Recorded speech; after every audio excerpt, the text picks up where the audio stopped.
edition of this season of the Research Files. I'm your host, Gary Waddell. Thank you for being with us tonight. Tonight we'll talk about how stereotypes develop in childhood, the current economic standing of the United States, and how immigrants adapt to life in America. A lot to get to. First, I want to start, as we always do, with Tom Piechota. Thank you for being here.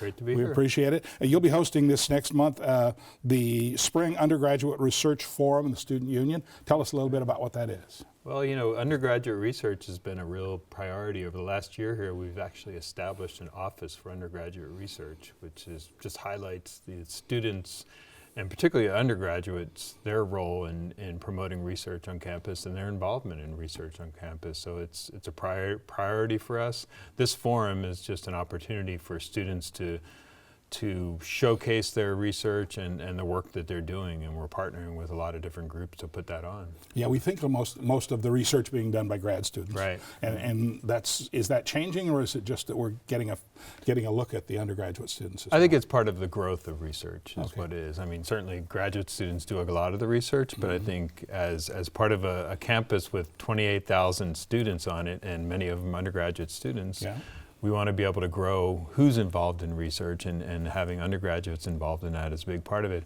And you know, part of that is keeping students on campus here too, and one way to keep them on campus is to involve them in research. CSUN is co-sponsoring this event. Right. What's their role in it? What's UNLV student government's role in it? So I mentioned earlier, you know, we've had a lot of great partners in this, and student government is one of those great partners.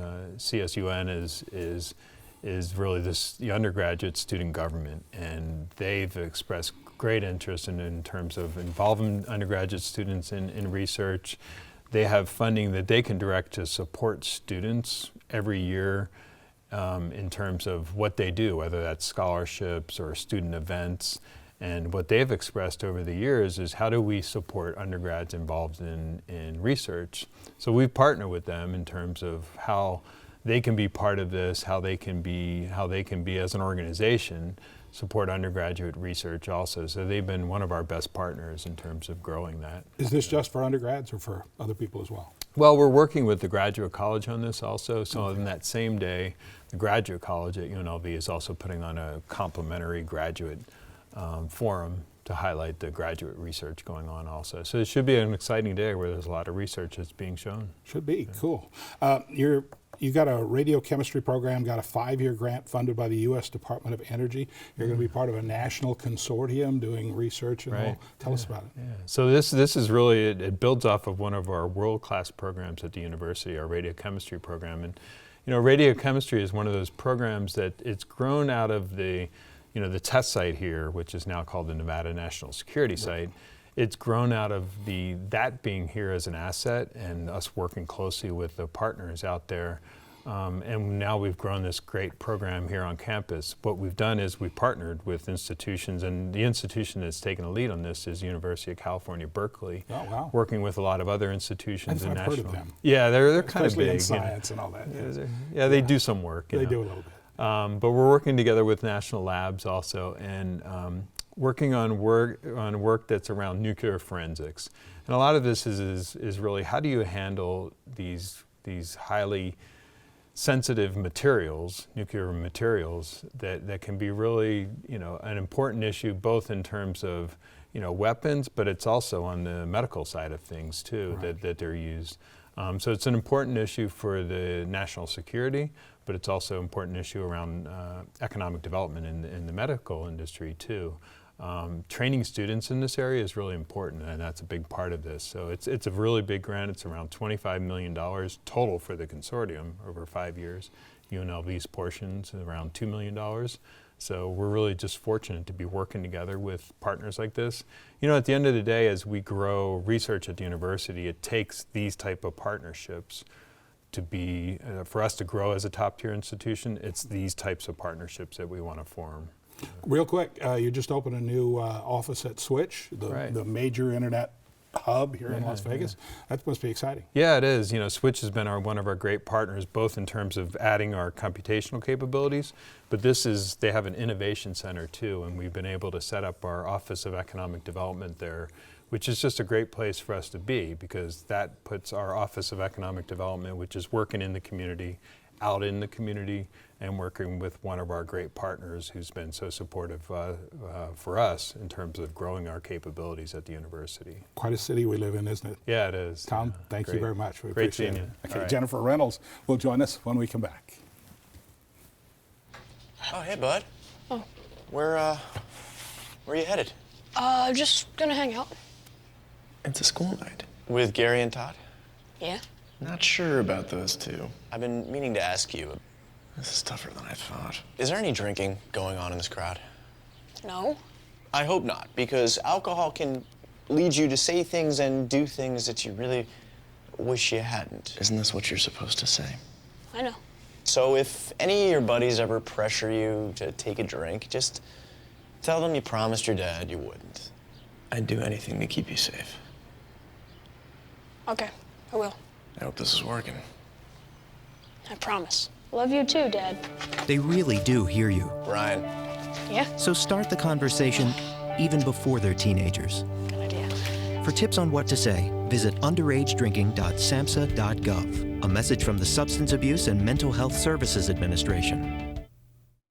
Welcome back. On set with us now is Jennifer Rennels. She is Associate Professor in the Psychology Department and Director of the Baby and Child Rebel Lab. Well, welcome, Jennifer. Thank you very much for being here. Sure, thanks for having me. Much of your research revolves around children and how they process facial features and their biases. How did you get interested in that? Well, as a junior and senior during my undergraduate years, I really got interested in actually how the media played a role in affecting our perceptions of others. Mm-hmm. And I took a seminar on the psychology of television, and I became really interested in how the media influenced how we judged others based on appearance. But then I entered graduate school in Judy Langlois' lab at the University of Texas at Austin, and they were studying reasons as to why 2 to 3 month olds showed preferences for attractive faces. And given that 2 to 3 month olds are not looking at fashion magazines or watching much television, right, I started getting interested in what other factors could be influencing, how we judge others based on appearance. A couple of questions out of that. One is, how are they, how do you find out that they are more interested in that? I mean, how do you, they can't talk to you. Sure. So how do you get the information from them? Sure. Well, we rely a great deal on infants looking time to study infants. So there's something just known as a visual preference paradigm, where you just pair two faces next to one another and you simply measure how much longer they look at those faces. So what we'll do is you get faces rated by adults for attractiveness. There's very high inter-rater agreement. Usually there's 0.90 or higher agreement. So, and you pair those faces together. They should be the same sex, of the same age, the same race, similar hair color, just the main difference being their attractiveness. And you just simply measure how long infants look at those faces. And what does this tell you as you head down the road? Does it change as they grow up, or is this something that starts then and stays with them? It seems to persist. Wow. Yes. The preferences for attractive faces persist through childhood and into adulthood, at least for most people. They do. The adults and children vary, though, in their perceptions of each other. What is that? I mean, how do you? I mean, if will adults look at it the same way as children do? I haven't actually studied how they scan the faces per se, but a similar paradigm, like a lot of times you have adults rate faces, but there have been some studies that have had adults look at them and they will look longer at high versus low attractive faces, or they might push a button. So they've done studies with males where there's a female face that's high or low attractive and they can push a button to keep it up longer or push a button to minimize the looking time, and they will push the button to keep it up longer if they're high attractive. So how does this develop in people? Do you know yet? We have some ideas. Okay. So first off, before you can form biases about groups, you have to categorize them into groups. So one method one theory was infants might be categorizing faces based on their familiarity or unfamiliarity. And so one of the things we looked at was what's going to be familiar is based on their experience with faces. So one of my students and I collected data on infants' facial experience from 2, 5, 8, and 11-month-olds. Their facial experience for a week. Their parents were kind enough to do that for us. And pretty much what we found is that across the first year, infants have 2.5 times more experience with female than male faces, so that about 71% of their social interactions are with females. Now, I know this might seem different from getting away from biases, but what this means is that it affects how we form what's called a summary representation or a cognitive mental representation for faces. Just like you might have a representation for what a typical chair looks like, would be, you know, a desk chair and not necessarily a beanbag, for example. What does the typical face look like? Well, the way we experience faces, we actually average them together and form a summary representation. And as you can see in this picture, when you average about 32 faces together that are females, about the same age and race and all that, the resulting face is very attractive, and adults will rate that as highly attractive. So the idea is that after just a little bit of time with faces, we've formed a summary representation that's attractive. And so when we see faces that are attractive and female-like, they're easy to process, they match that representation. And we actually, because they're easy to process, experience positive effect. Wow. Is there race involved in this as well?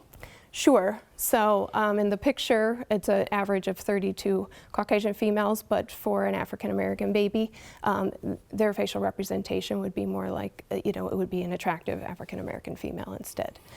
So race definitely draws in the picture, and we actually have about 92% of our experiences are with a race similar to our primary caregiver the first year.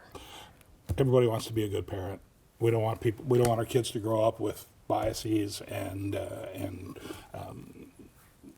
things like that. How do we keep that from happening? How do we make sure that they don't strictly judge people on facial features? Or is there a way to do that?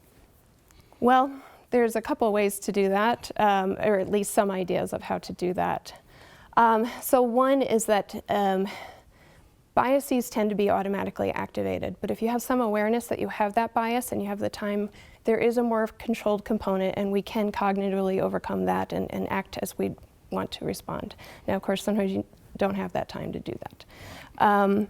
Another thing is that using labels, pretty, ugly, girl, boy, black, white. As soon as I say one of those labels, you start to think you have associations with those. If you just refer to someone as a person, however, they're just a person. That's a good right? idea. So trying to individualize versus categorize someone. There's also something known as cognitive flexibility, and starting around 7 months of age, children start to gain more of this flexibility, which is an understanding that people from different groups have similar traits, that just because we're from different groups doesn't mean we have to be different. And so that increased understanding, if we emphasize then that there's similarities, that person enjoys doing the same sorts of things as you, that person can be sad and happy just like, you know, that can be helpful as well. Wow. Jennifer, thank you. Fascinating field. Sure, thank you. Hope you make a lot of progress in all this, and nice to be level the playing field a little bit on a lot of things. Thank you. Thank you. We'll be right back.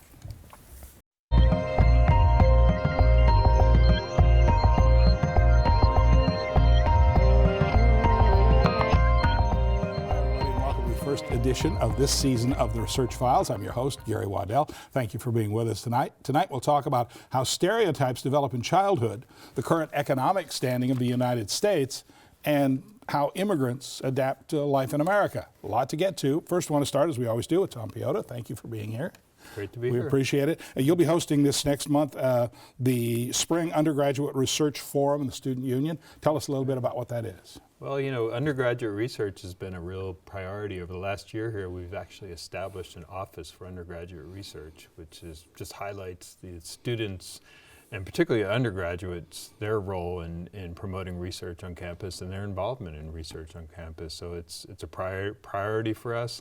This forum is just an opportunity for students to to showcase their research and the work that they're doing, and we're partnering with a lot of different groups to put that on. Yeah, we think of most of the research being done by grad students. Right. And is that changing, or is it just that we're getting a look at the undergraduate students as I think well? it's part of the growth of research is Okay. what it is. I mean, certainly graduate students do a lot of the research, but I think as part of a campus with 28,000 students on it, and many of them undergraduate students, Yeah. we want to be able to grow who's involved in research, and having undergraduates involved in that is a big part of it.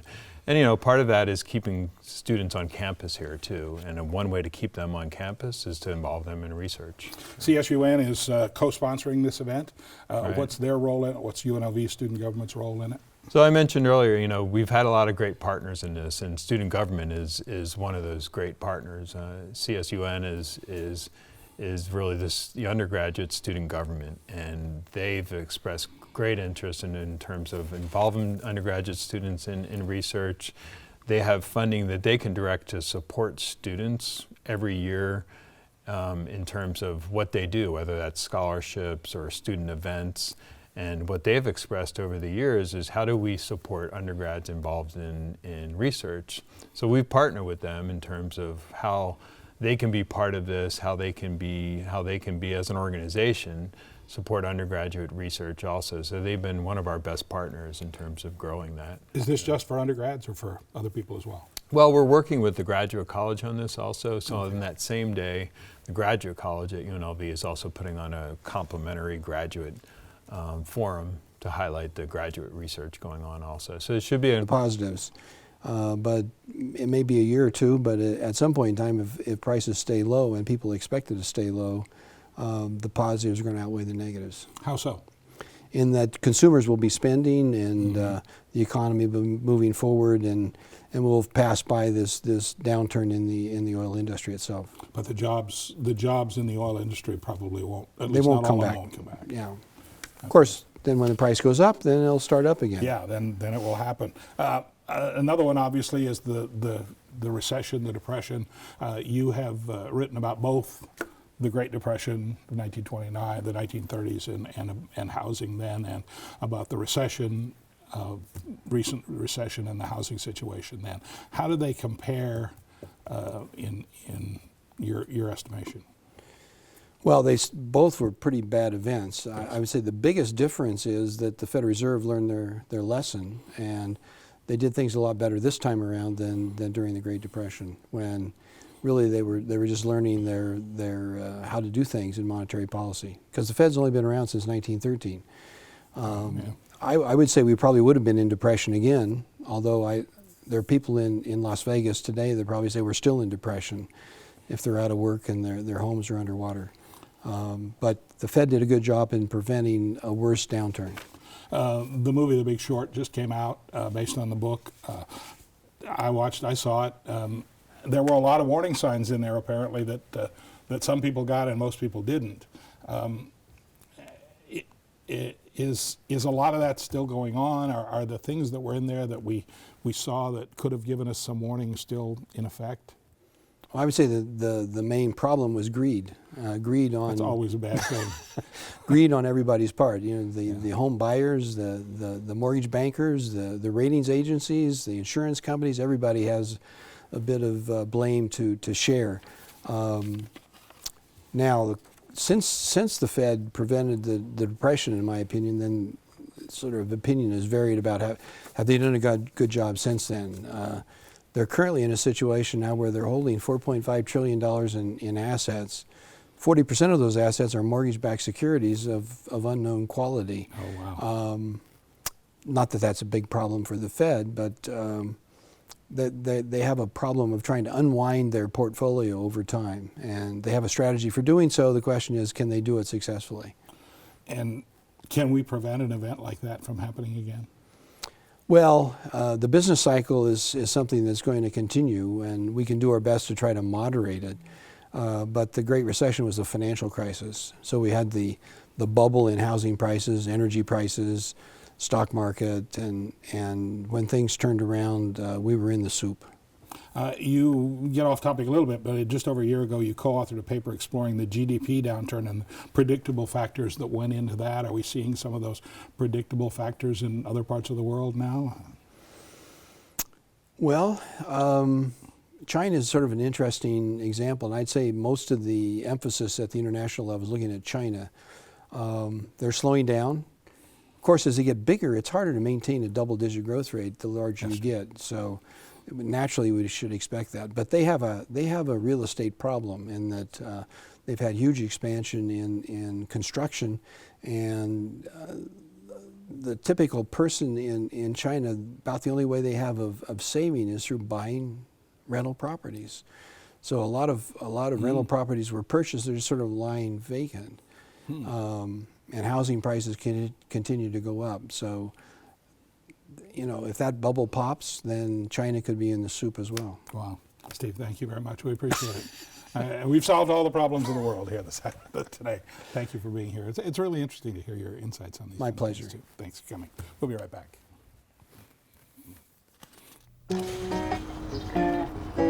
Lazy bones, loafing through the day. Always seem to find the easy way, moving like your road is gray. Never heard a word I say. All over America, entire families are backsliding. We're no longer just sedentary, we're stationary, and that's bad news for your bones. At any age, bones need weight-bearing activity to grow strong and stay strong. So go outside, take the steps, play with the dog. Just get up, get out, get moving. Never keep your bones that way. Never heard a word I say.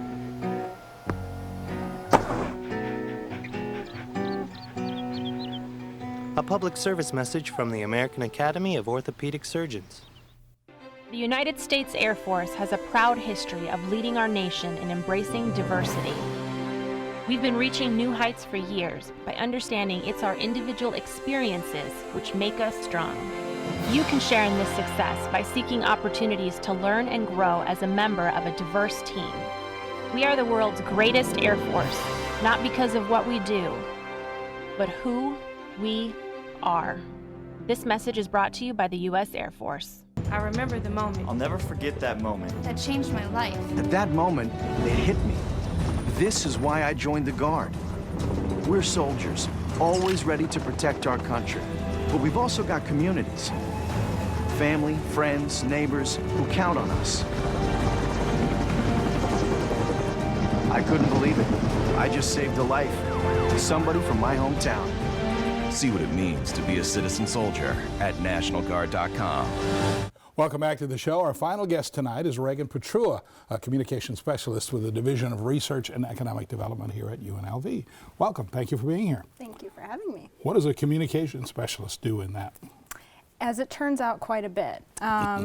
There's a lot of research going on here. There's also a lot of economic development. So, and how the two intermingle is kind of, well, actually, it's very intriguing. But as far as my job goes, I'm really here to tell the stories. And as you know, the stories aren't just TV. Right. It's not just It should be just TV. It's I have a bias. Unfortunately, it's not. It's not just print. It's not just social media. It's a combination of all these things, and so that's what I do. And it's more than just getting the word out to the community. It's getting the word out to people who would be interested in projects that are going on here, other schools, people across the country, right? Yes, and to form partnerships, but also to really educate people on what research is and why it matters. I think a lot of people get the sense of, well, research is just microscopes, right, in a lab. But research solves real world problems. I don't think we solve anything without actually getting down to the nitty gritty of, somebody asking a question, how can we fix this? And that's across the board. That's anything from being behind a microscope to figuring out, how to engineer a stage so that Cirque du Soleil dancers can perform and entertain. Wow. After doing the show for 3 or 4 semesters or whatever we've been doing it, I'm amazed at the amount of research that goes on at UNLV. What intrigues you about all of this and being in this position? I think that it seems boundless to me. There's no limit to discovery. There's no limit to the questions that people have. And particularly at UNLV, we're so new, and it just feels so, we're pioneers in a lot of ways, I think. Learning about a lot of different things, looking at a lot of different things, particularly with respect to our community, because our community has very unique battles and very unique needs. And we also have very unique resources here too, which I'm sure help all of the research, a lot of the research. Oh yeah, the supercomputer, I mean, alone is huge, has already been used for several projects. How important is it that the community know about this? Well, the community, we help the community at the end of the day. The research that happens here and the partnerships that we make within the community, whether it be another nonprofit or a private company, these are the ways that we can make Las Vegas grow. We can make Las Vegas sustainable in a way that it never has been before. One question, we don't want to talk about politics, but we're going to be the location site for a presidential debate this year. Yes. How does that work in with research? How are you going to highlight research in that? We have so many faculty on campus that are experts not only in anything politically related, political science, to the issues at hand that are being discussed. And I think it's going to be really important to hear those voices and get that expert opinion on all of these matters that actually will be shaping our country in the next 4 years and beyond. Interesting. I look forward to that. I look forward to all of the more shows we do, the new shows, and all of the research at UNLV. Raegen, thank you very much for being with us. We appreciate it. Thank you. Thank you for being with us. That is it for Research Files for tonight. Have a good evening. We hope you'll join us next time on Research Files. I'm Gary Waddell. Have a nice evening.